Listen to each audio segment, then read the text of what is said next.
You know, I can tell from just glancing around the room here that that many of you were alive in 1974. I know. Come on. I mean, I know I was. And if you were, chances are you remember the kidnapping of Patty Hearst by a small, previously obscure group of self-styled violent revolutionaries who called themselves the Symbionese Liberation Army. The kidnapping became one of the defining events of the 1970s, unfolding live on nationwide TV. It riveted viewers for months as Hurst, a granddaughter of famed publisher William Randolph Hearst, appeared to side with her captors, posed as a machine gun-toting Tanya, or her nom de guerre, joined in robberies, and conspired to set off bombs.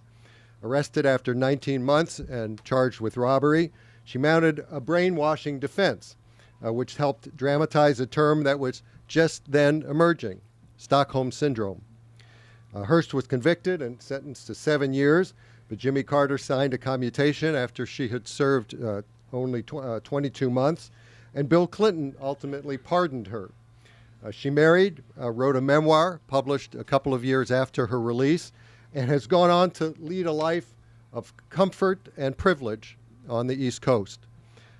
Jeffrey brings new information and insight to what we thought we knew about this extraordinary story. Hearst refused to cooperate with him, but he had the benefit of thousands of pages of legal and investigative files collected by a former SLA member, as well as interviews he conducted with more than 100 people connected with the case.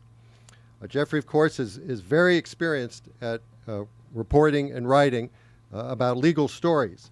He's been covering legal affairs for The New Yorker since 1993 and has appeared frequently on television as a legal analyst, starting in 1994 for ABC and then shifting 4 years ago to CNN. He's also written 6 previous books, including one about the O.J. Simpson trial, which was the basis of that FX TV miniseries earlier this year. The reviews of Jeffrey's new book, which is titled American Heiress, have been very positive. They've called the work riveting, illuminating, and objective. And as for the central question, was Hearst actually a brainwashed victim, or a willing participant in the SLA's crimes? Well, you should read the book and make up your own mind. So, ladies and gentlemen, please join me in welcoming Jeffrey Toobin.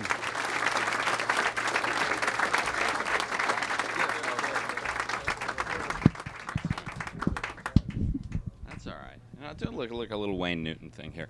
Hello, everyone. Wow, what a great crowd. I'm so happy to see you all here. This is terrific. Say hello to my wife, Amy McIntosh, over here.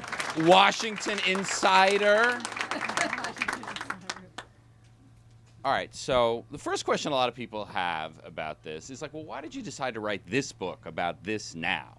And that question actually has an answer, which is I wrote a piece for The New Yorker, gosh, I guess it's pushing 3 years ago now, about a gang that took over the jail in Baltimore. You're all in this area. I'm sure you remember that.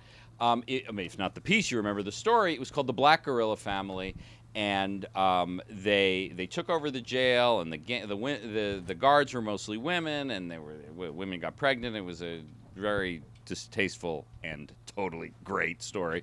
I wrote a piece about that, and I got interested in the history of the Black Guerrilla Family, which was the gang that took it over. And it turns out the Black Guerrilla Family was founded by the famous prisoner in the California Soledad prison, George Jackson. He wrote a book called Soledad Brother. He wrote another book called Blood in My Eye. He was ultimately killed by the guards. And I got interested in the history of the prison movement in the 70s. In the 70s, following the Attica riots in New York, prisons, especially in California, were hotbeds of political activity. And there were a lot of counterculture figures went to prisons to try to organize prisoners for political activity. And I went to lunch with my editor at Doubleday. I didn't have a book topic at the time, and I was telling him about this. And he knew, as I knew, that the Symbionese Liberation Army also came out of the California prison movement. And he said, well, what about Patty Hearst? And I had not really thought of it at that point. And I said to Bill at that point, I said, well, there must be a million books about Patty Hearst. And he said, well, go check. And to my surprise and delight, I learned that nothing had been written about the Patty Hearst case in more than 30 years. I mean, the story was, of course, a very familiar one to people who were of a certain age, but nothing new had been written. So I started looking into it and decided to write a book about it. And I think one of the great things about this story, which is essentially 40 years ago, is that at once it is a story about a very different America, but it is also a story that has a lot of modern resonances. And the first thing that struck me in reporting this story was what it was like in America in the 1970s. Now, as someone, I was a young teenager when this was all unfolding. I was alive, but I wasn't particularly politically aware or following this as a journalist. And I had the conception in my head that the 60s were the time of tumult in America, and things sort of settled down in the 70s. Well, I am here to tell you I could not be more wrong. The 70s were this extraordinary time of violence and unhappiness and tumult in America to a degree that shocked me. And I will give you one statistic that is, I think, the most shocking statistic in American Heiress. And that is, during the early and mid-1970s, there were 1,000 political bombings in the United States every year. Think what Fox News would do with that today. Think what they would do with one political bombing. 1,000 political bombings. Now, they were not all fatal, although some of them were. But this was a time of tremendous political violence, especially in Northern California. Northern California, you had the free speech movement in Berkeley, 1965. You had the Summer of Love in San Francisco in 1967. But by the early 70s, all of those movements had curdled into anger and resentment. And most of the sort of middle-class kids who were behind it, once Richard Nixon ended the draft in Vietnam, they fell away. And all that was left in the politics of the 70s, or the counterculture of the 70s, were the really hardcore. And that and that's who were the people who were behind, who were the Symbionese Liberation Army. It was the time of Watergate. It was the time of the energy crisis. I mean, America really was falling apart, and San Francisco, in particular, was this epicenter of violence. The thing that I have come of age at a time when San Francisco was this cool city with high tech and near Silicon Valley. What you forget, or what I certainly forgot, is that Dirty Harry, Clint Eastwood's detective, was a San Francisco detective, because that was the symbol of disorder and violence in America. And it was the time of the Zodiac Killer and the Zebra Killer, these serial killers who were out in San Francisco, this feral anger that was out in San Francisco. And that was what the SLA grew out of. Now, who were the SLA? The SLA, as I said, there was this movement of prison activists, and there was a prison called Vacaville, which is the nearest major state prison to Berkeley. And there was a group of students and ex-students who would make regular pilgrimages to Vacaville to organize and talk to and educate and commune with the inmates at Vacaville. And one of the inmates at Vacaville was a guy named Donald DeFries. And Donald DeFries was basically a small to medium-sized hood who had been in and out of prisons his whole life, and he saw these young students as an opportunity and a meal ticket, in part for sex, because there was lots of sex even in prison, and there was also the opportunity to get out. And Donald DeFreeze was transferred from Vacaville to Soledad State Prison, and in early 1973 he escaped. And where did he go? He went to Berkeley, because he had known these idealistic and otherwise engaged students who had been visiting Vacaville, and so he moved in with these students and their allies, and that group became the core of the Symbionese Liberation Army. Now, you may ask, Symbionese, what the hell does that mean? It is a word that DeFreeze made up. He said it was, it came out of symbiosis, the idea of people coming together.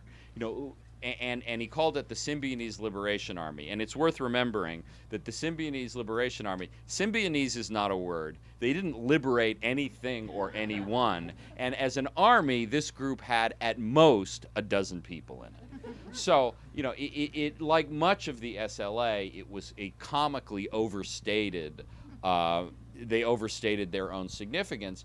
But he found a receptive audience in this group of students and ex-students.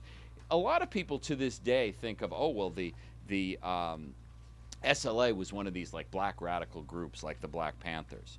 There was exactly one African American in the SLA, Donald DeFreeze. All the rest of them were middle-class white kids who looked to DeFreeze for guidance, and as we saw, God help them, because DeFreeze was an idiot, an angry, drunken bum who had some ridiculous ideas about politics that he brought along this naive and also pretty sinister group of students as well. And his first project that he decided to do, he was living, you know, as an escaped prisoner, and he decided the Oakland school superintendent, a guy named Marcus Foster, a really heroic figure in this period, an African American from Philadelphia who tried to, you know, fix the Oakland schools, which were, you know, a disastrous shape.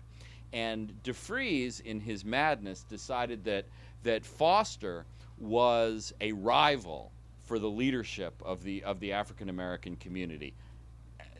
I mean, nobody thought Donald DeFreeze was the leader of anything, but in November of 1973, Foster and two other members of the nascent Symbionese Liberation Army assassinated Marcus Foster in cold blood, a crime so incomprehensible that every part of the political underground, the Black Panthers, the Weather Underground, rejected what they had done.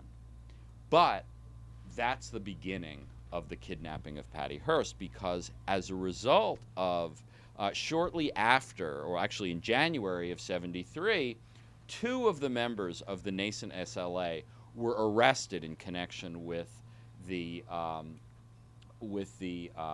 murder of Marcus Foster, and the idea was to kidnap someone and trade her for the two people who were arrested for the Marcus Foster murder. So in those more innocent days, Patty Hearst was, as I'm sure you all know, the heiress to the Hearst fortune. She was William Randolph Hearst's granddaughter. She had never actually met the famous. He died. William Randolph Hearst died before she was born, but she was, of course, a child of great wealth and privilege. And in those more innocent days, she was engaged to be married to someone named Stephen Weed, and their wedding announcement was in the newspaper, in the San Francisco Examiner, which was the Hearst paper, and it mentioned that she was an undergraduate at Berkeley.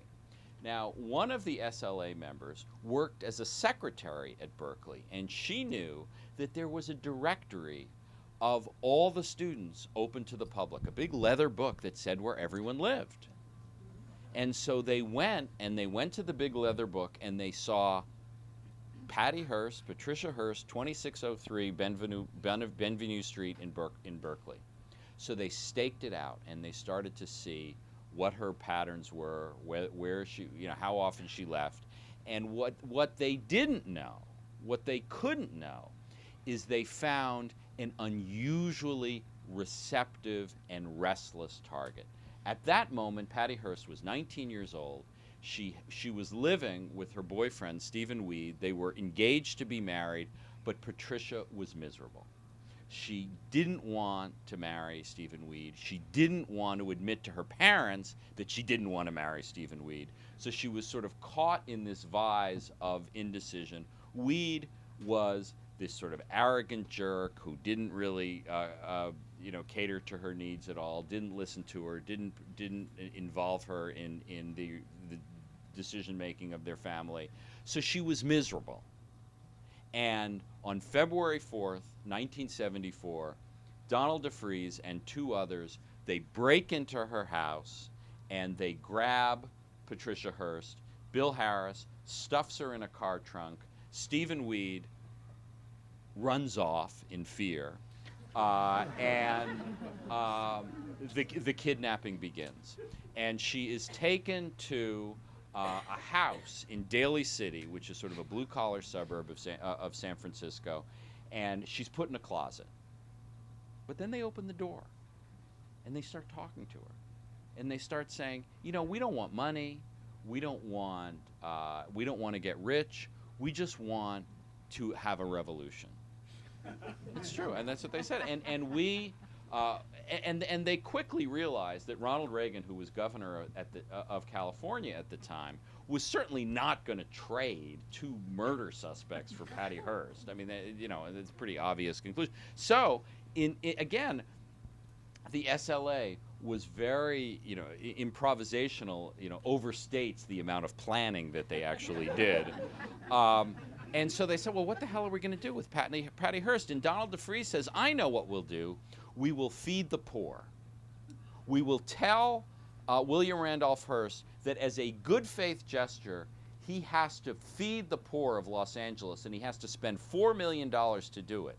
And Randy Hearst, Patricia's slightly drunken but basically likable father, says, you know what? I am going to do this for my daughter.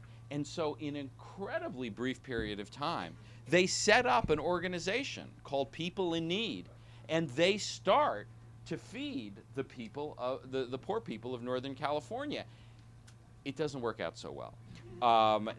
Several of the food giveaways turn into riots. They're throwing frozen legs of lamb. People get injured. It's honest to God, that's true. And it doesn't work out so well, but the process actually does start. And Patricia sees that the SLA is actually not looking to make money. And she sees, according to her captors, that her parents are not really cooperating as the SLA wants. And she sees and she hears that the FBI and the police, all they want is to kill us all. They're coming here to kill us all. You have nothing to fear from us. You have to fear from the police. And this impressionable young woman starts to believe what she's told. She starts to believe that, in fact, the good guys of this story are her captors. And in a remarkably short order, she starts to come around to the SLA point of view. And remember, she's kidnapped on February 4th, and on May 31st, she sends a communique, a tape, that says, I have a new name. And I'm sure you all remember the name, Tanya. And that name is actually quite significant because Tanya was the partner, the girlfriend, the fellow soldier of fortune with Che Guevara in Bolivia, that who was killed with him there. And the SLA, to the extent they had any plans at all, and I certainly don't want to overstate any plans that they had, but they did actually want to model themselves after Castro in Cuba, the Tupamaros in Uruguay, the Red Brigades in Italy, the Baader-Meinhof gang in Germany, these revolutionary groups that were out and about. And Patricia starts to believe what she's told, especially by this young, the youngest of the kidnappers, Willie Wolfe, who was actually the closest in social class to Patricia. He's the son of a physician from New Milford, Connecticut. He went to prep school. He was a student at Berkeley. And, he starts talking to her about politics, and they develop a bond. It remains controversial to this day just how much of a bond. The surviving members of the SLA say that she fell in love with Willie Wolfe and voluntarily developed a relationship with him. Patricia Hearst says she was raped by Willie Wolfe. And certainly, according to modern conceptions of consent, it is difficult to imagine how a woman can consent to a sexual relationship if she is in a closet having been kidnapped. But certainly there was some kind of relationship between Willie Wolfe and Patricia Hearst. And so she sends the Tanya tape on March 31st, and they start realizing, the SLA, that they need money. Like, they need money, right? And where's the money? The money's in a bank. And so they start casing a bank, but they look for a bank in particular that has a relatively new technology. Not many banks had security cameras at the time, and none of them had video. It was just still cameras. And they looked for a bank with security cameras because they wanted to show that Patty Hearst was on there, had changed sides. So they found a bank, the Hibernia Bank in the Sunset section of San Francisco, a very quiet section of the city, and they went on April 15th, 1974, and they robbed this bank. And Patty's job was to stand precisely in the part of the bank where the security camera was pointed, so that she would be in the picture all the time. And she was. Her other job was to fire her machine gun in the air. Now, that didn't work because part of the whole SLA story was their theatrical approach to their work. Now, I told you about Donald DeFreeze, but 3 of the 6 kidnappers came from Indiana University, where they were in the theater program. Bill and Emily Harris, honest to God, Bill and Emily Harris and Angela Atwood were in the theater program, and this was the time of guerrilla theater. This was the time of politics in the theater. And if you look at what the SLA did, the communiques, the security camera designed for the security camera, and also they laced their bullets with cyanide. Now, in fact, it doesn't really make the bullets any more deadly, but it's like cool, right? Cyanide in the bullets. I mean, that's how they thought about these things. But Patricia's bullets, because they'd been laced with cyanide, were sufficiently damaged so that they wouldn't fire, and her gun jammed, and the bank robbery was actually pretty successful. $11,000 they netted from this bank robbery, and of course it became this tremendous sensation. And it also became a metaphor for what was going on in the United States at the time, because it was not just more violence. As I said, there were all these bombings, all these criminal activity by the political counterculture, but here it was a daughter of the aristocracy. Even she had gone over to the dark side. So what happened next was the heat got really bad in San Francisco. So the SLA, and there were 8 of them at the time, got 8 plus Patricia, so 9 in total. They decided to go to Los Angeles, which was Donald DeFreeze's hometown. They moved out, so they moved there. They settled into a small house, and they started to go, not surprisingly, a bit stir crazy. And on May 16th, a month after the bank robbery, Patricia and Bill and Emily Harris decided to go shopping. Right? I mean, they were bored in the house. They wanted to go shopping. And so they went out. They bought groceries. And then they decided they needed some, clothing. And they went to a sporting goods store, Mel's Sporting Goods. Now, Patricia was, of course, still very much sought after. And so Patricia decided they'd leave Patricia in the car alone. They had a van, a stolen van that they were driving, and Bill and Emily Heiress went inside to Mel's Sporting Goods. Now, just think about that for a minute in and of itself. Patricia is alone in a van with the key in the ignition, by herself across a busy street. She could have walked away. She could have gone home. She could have gone to the police. She could have gone to a hospital. But in fact, she waited for Bill and Emily Heiress to come out of Mel's Sporting Goods. Well, Bill Heiress, genius that he was, decided, well, I don't really want to pay for all this stuff, so I'm going to shoplift some of it. The clerk in the store was studying to be a police officer. And he knew that the crime of shoplifting does not actually take place until the shoplifter leaves the store. So he had seen Bill stuff a bandolier and some socks in his pocket, but he didn't do anything until Bill left the store. And once Bill left the store, he tackled him out on the street right in front of the store. And passers-by jumped in, and Emily Heiress jumped in to try to try to free Bill, and Patricia was across the street in the van by herself. So what did she do? What did Patricia Hearst do? Did she leave? Did she watch to see what happened? No.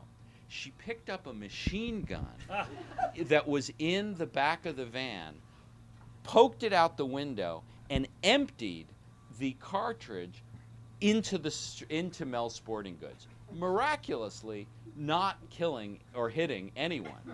And in the spirit of Lizzie Borden, the Lizzie Borden thing. So when Lizzie Borden took an axe and gave her father 40 whacks, and when she saw what she had done, she gave her father 41. She emptied the first cartridge, and then she got another gun and emptied that gun.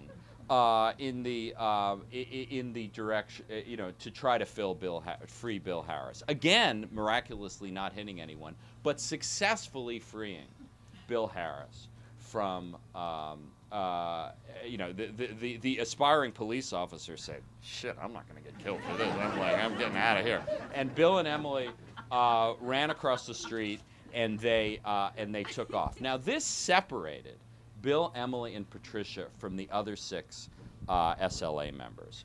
And Emily had a summer job at Disneyland a few years earlier, and they went to a motel across the street from Disneyland to wait out what was going to happen. And they got there at about 5 o'clock on the following day, May 17th, 1974, and they turned on the television like millions and millions of other Americans, because the LAPD had surrounded this small house where the 6 remaining SLA members remained.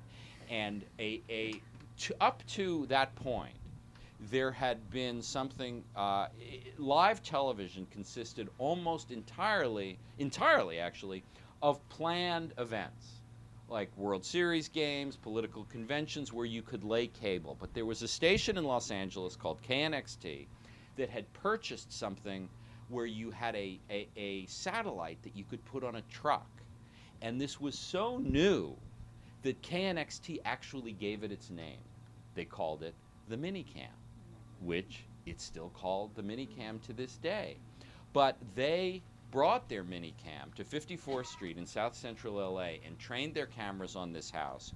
And what followed was, to this day, the biggest police shootout in American history. 5,000 rounds of ammunition go into the house. 3,000 rounds of ammunition come out of the house. Ultimately, the LAPD throws in the kind of tear gas that lights on fire, and all of the 6 SLA members inside, including Willie Wolfe, including Donald DeFreeze, are killed, as Patricia, Bill, and Emily watch on television from Disneyland a few miles away. Keep in mind, this is what the SLA had been saying to Patricia all along. They're trying to kill us all. And then they almost did. And the LAPD, as they acknowledge, they thought Patricia was in the house during all this. So it wasn't like they were holding back. They thought Patricia was in the house, and and May 17th, 1974 begins what is known among the Patty Hearst fans as Patty's Lost Year. And she goes on the run. She goes to Pennsylvania. She goes to New York City. She goes to 317 West 90th Street. And I note parenthetically that as a 14-year-old kid, I was living on the same block with my parents. Like, what are the odds, right? And I to my knowledge, I didn't see her. And during that year, she commits an extraordinary number of crimes. They rob 2 more banks in Sacramento. During one of those bank robberies, a woman is killed. They bomb several police stations and other official locations in Northern California. And it is not until September 15th, 1975, almost a year and a half later, 19 months, as Bradley said, that she's arrested. There's a trial. She's convicted of bank robbery. She is sentenced to 7 years in prison. But after 22 months, after an enormous campaign from people like Ronald Reagan, a close friend of the Hearst family, John Wayne, the actor, Leo Ryan, the congressman from the area, and one event really turns the tide to get Patricia her commutation, and that is the People's Temple suicides in Guyana. Now, as I'm sure many of you remember, Jim Jones was this charismatic lunatic who got a lot of San Franciscos to move with him to Guyana. When Leo Ryan and others came to investigate, he persuaded them all, 900 of them, to commit suicide by drinking poison Kool-Aid. This is where it's funny how many people know the expression "drink the Kool-Aid," but a lot of people don't even remember the origin of it, which is really deeply sinister when you think about it. They all killed themselves. So the idea of brainwashing was very much in the air. Jimmy Carter commutes her sentence after 22 months. She marries her bodyguard. She moves to the New York suburbs. 20 years later, she gets a pardon from Bill Clinton. And Patty Hearst is, to this day, the only person in America to receive a commutation from one president and a pardon from another. And when you think about the scope and the magnitude of Patty Hearst's crimes, the fact that she got those 2 acts of presidential grace is the purest example of the privilege that she had from her wealth and celebrity. And that's kind of the story. And I think I should stop talking now and invite your questions.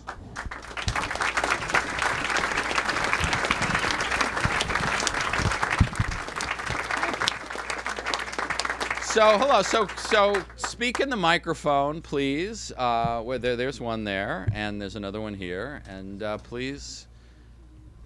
Start. Yeah. Hi, Jeff. Paul Kamenar. Hi, Paul. Good to see you again. Could you tell us a little bit more, being a lawyer, you a lawyer, about the trial? What was her defense? Was it an insanity defense? And also, second question, unrelated, if I could get your opinion on the Hinckley being released recently to his The words that are most associated with the Patty Hearst case are brainwashing and Stockholm syndrome. Interestingly, the bank robbery in Stockholm that gave rise to the concept of the Stockholm syndrome took place in November of 1973, very shortly before the kidnapping. So it had not really seeped into popular culture yet and was not really mentioned during her trial. But brainwashing was, and her lawyer was the celebrated / notorious F. Lee Bailey. And Bailey had been a fighter pilot during the Korean War. And the term brainwashing was invented during the Korean War, because it was as a result of prisoners taken by the North Koreans who later robotically professed allegiance to the North Korean government that led to the concept of brainwashing.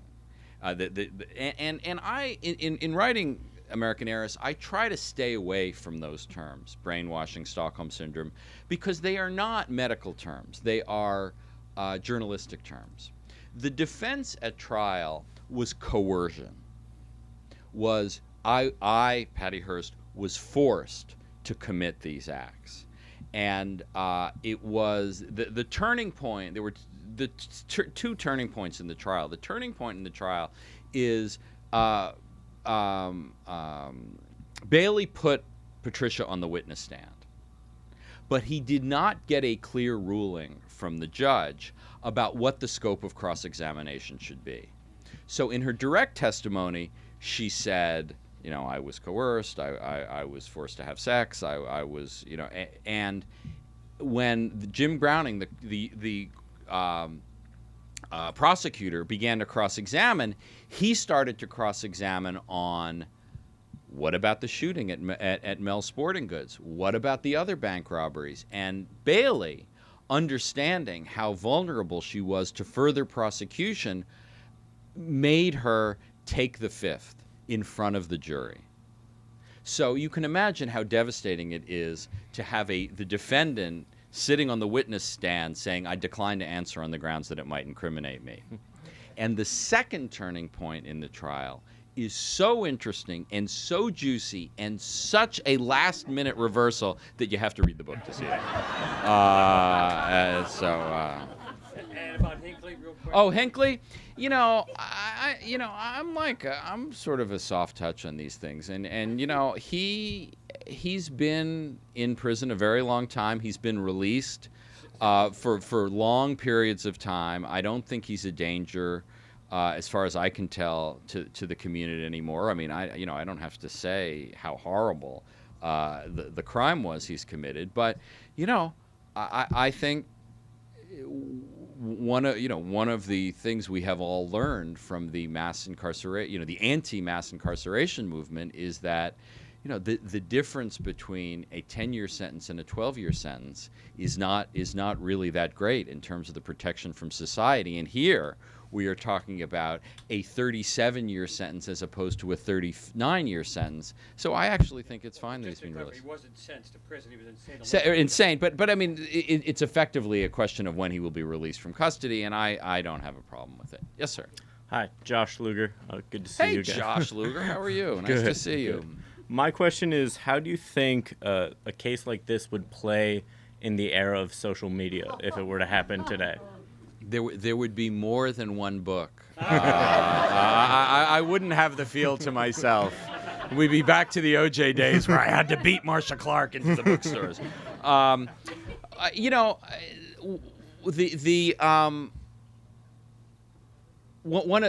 Something I write about in the book is people talked in the Patty Hearst case about how it was the subject of obsessive press attention. And the example they gave of how much press attention they got is they said, it's so amazing. She was on the cover of Newsweek 7 times. Now today you would say, what's Newsweek?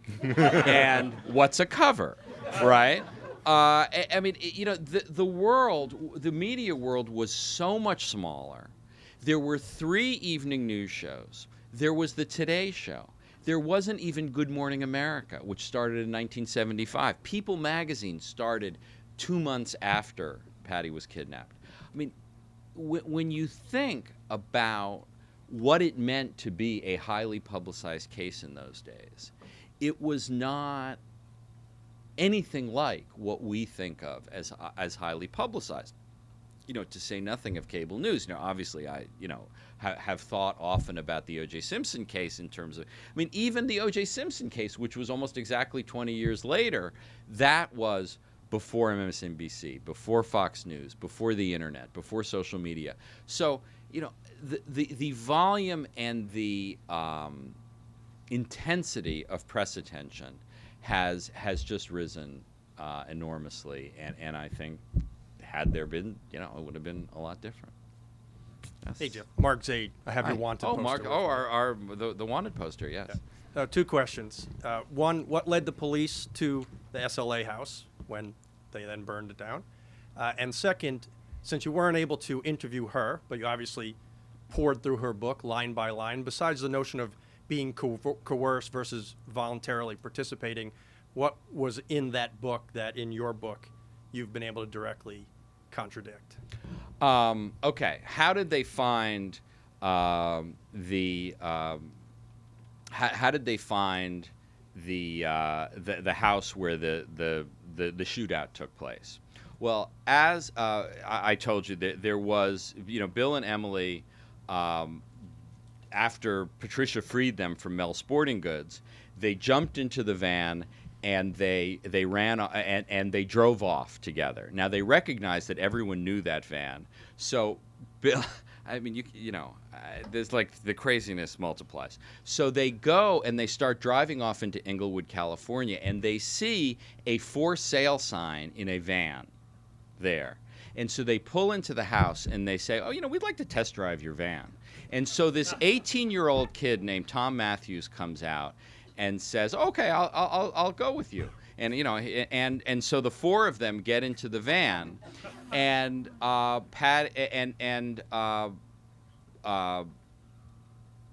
Bill Heiress takes out a machine gun and says, "Oh, by the way, we're the SLA, so we need your van." And Tom Matthews says, "Oh, that's okay, as long as I'm back for my high school baseball game tomorrow." Honest to God, I mean, and it's like, Tom Matthews is my favorite person in the book.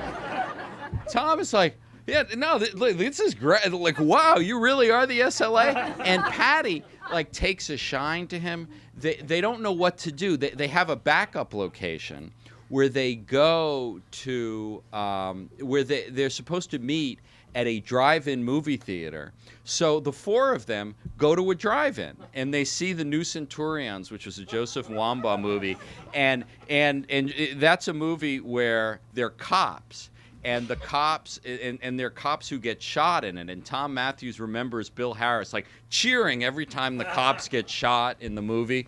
Well, it turns out that they don't meet up there, and that's where they eventually let Tom go to his baseball game, which he wins 1-0, and they go, and that's where and they head off to Disneyland. In the original van that they left when they kidnapped Tom,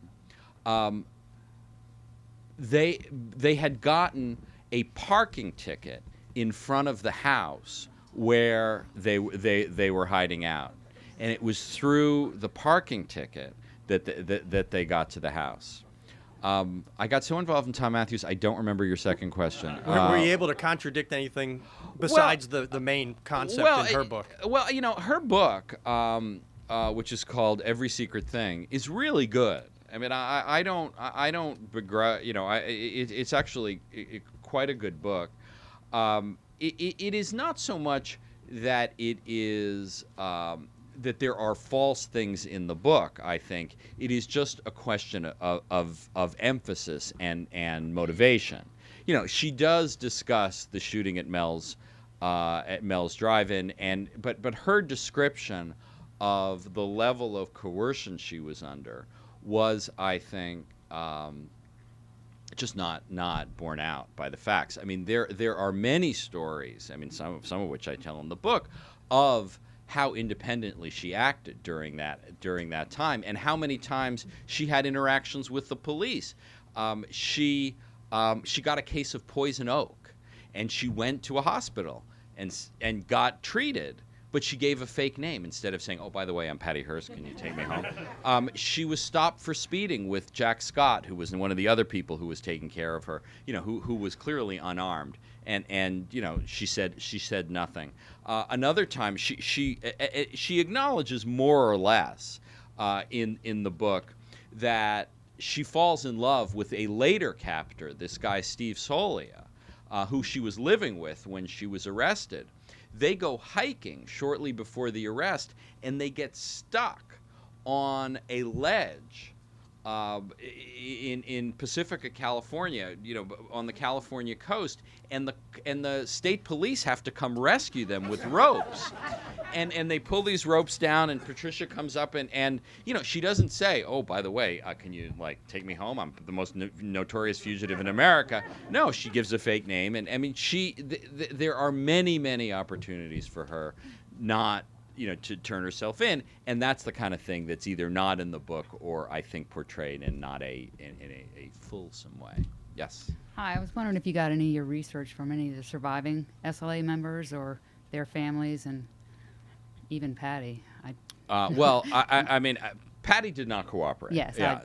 And I really understand that. I mean, she's in her early 60s now. She. I mean, the amazing thing about Patty Hearst's life, I guess there are lots of amazing things, is that she has sort of led the life for which she was destined. And I don't mean this facetiously, but, Actress. basically the whole thing turned into the junior year abroad from hell. And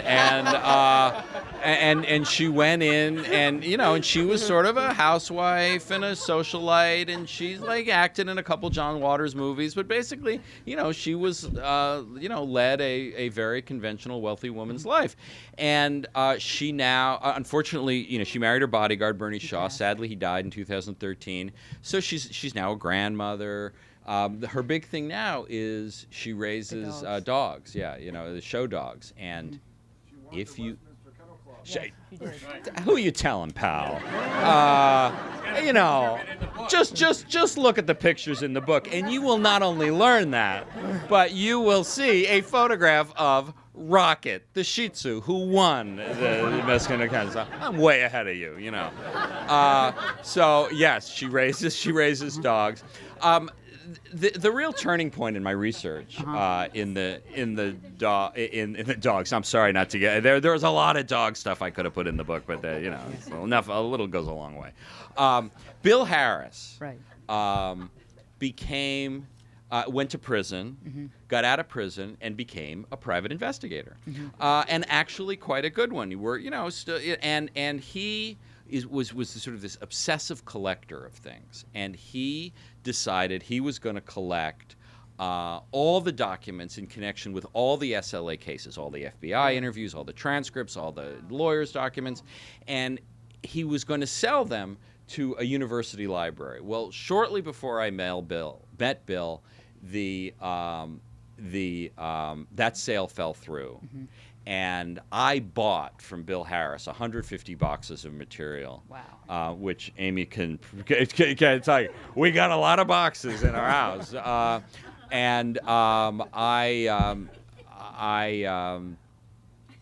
That was the crucial pieces, because none of that had been seen publicly. And so Bill, that decision was very So you helpful. met Bill Heiress? I met Bill Heiress, who is, the thing is, these people... And I met Michael Borton, some of the other. I mean, they were a lot less threatening at 70 than they were at 30. They have and I have to do, and I really do think that one of the tragedies of having them all die, the 6 of them die in that shootout, is that like most mortals, they would have chilled out and. Moved to the suburbs. But Have you been to the police museum in LA to see all? Yes, they have. The police museum in LA has a incredible. lot of the weaponry that was found in the shootout. It's great. Very cool. Very cool. Yes. Thank you. One of the sports personalities who was involved in these events was Bill Walton. And Picture in the book. okay. Yes. And I suggested over a beer during these events that it might be good for the FBI to embed with the Portland Trailblazers and see who showed up on any road trip. Did the FBI ever pursue that line of investigation, and did Walton cooperate with you at all? As my dad used to say, to make a long story unbearable. The short version is Bill Walton did not cooperate. I sent him an email, and he said, well, I'll give my best to Mickey Scott, who was one of the people he was with. Bill did not want to revisit this whole incident. He was deeply involved in protecting the SLA when they were on the run. This was during the lost year. Again, just because of the limits of time. The crucial figure in protecting them during that year was this person named Jack Scott, and actually a very fascinating person who was a very early sports activist who had an institute to protect athletes' rights in the 70s. He was actually very prescient about a lot of things about the use of drugs and steroids. But he also had the idea of getting the SLA to write a book and make a fortune off of it. So he protected them. He actually rented a farm in Pennsylvania where he put the SLA up for a while. And the SLA, Patty and Bill and Emily, they discovered, as many an author have, that it's actually not so easy to write a book. And they decided that they were sort of going nuts, and they wound up leaving Jack Scott behind. But Scott was best friends with Bill Walton and actually left that farm to live with Bill Walton in Portland when Bill was with the Trailblazers. And so there was a real symbiosis, to coin a phrase, between Walton and the SLA. Yes. Did the newspapers and other properties of the Hearst media empire cover the unfolding Patty Hearst saga similarly or in any way differently from the rest of the media at the time? That's a really interesting question. And in fact, one of the reasons I found Randy Hearst an appealing character is that he really didn't interfere much with the San Francisco Examiner's coverage of the case. Randy was basically a figurehead at the San Francisco paper. William Randolph Hearst had 4 sons, each a bigger drunken ne'er-do-well than the next. and Randy was sort of the least drunk and the least ne'er-do-well of the 4, but he was no bargain either. And but he was a good guy, and he tried to sort of help Patty, and he tried to free her, and he set up this lunatic people in need thing. But he also didn't interfere with the coverage in his paper. And he's actually, I feel he's gone now, but I sort of genuine sort of admiration for him. He did not, he behaved, I thought, in a good way given the circumstances. Yes. So it seems like the resonance of Jonestown explains why Jimmy Carter would commute her sentence, but what was the motivating rationale for Bill Clinton to pardon her 20 years later? Well, I think 2 things. One was, as you recall, it was an incredibly chaotic process at the end of Bill Clinton's presidency. Most notoriously, the same day he pardoned Mark Rich, the fugitive, and that got most of the attention. But pardons are usually a very organized process where there's it goes through the Justice Department. But Clinton basically was operating by the seat of his pants in the last few days, and I'm sorry. The 90s are over, pal. Okay, he's an elder statesman. Oh, the Clintons are back. It's all going to start all over again. Where was I? And the turning point for the pardon was that Jimmy and Rosalind Carter wrote Bill and wrote Hillary impassioned letters. Please pardon Patty Hearst. And Clinton owed his predecessor a certain deference. Clinton had never met Patty Hearst. There was no connection there. But Carter, who has this religiously informed idea of redemption, thought that Patty had led a respectable life, which she certainly had over the past 20 years, and Clinton did it. But it was really the intervention of the Carters that was the key factor for Clinton. Yes. Question on method. Can you tell us how you were able to report and write this book while at the same time covering all the other legal issues that you have to deal with on a daily basis? Well, the key answer to that is when I have written books, this one included, is I take a leave from the New Yorker. I can't write New Yorker articles and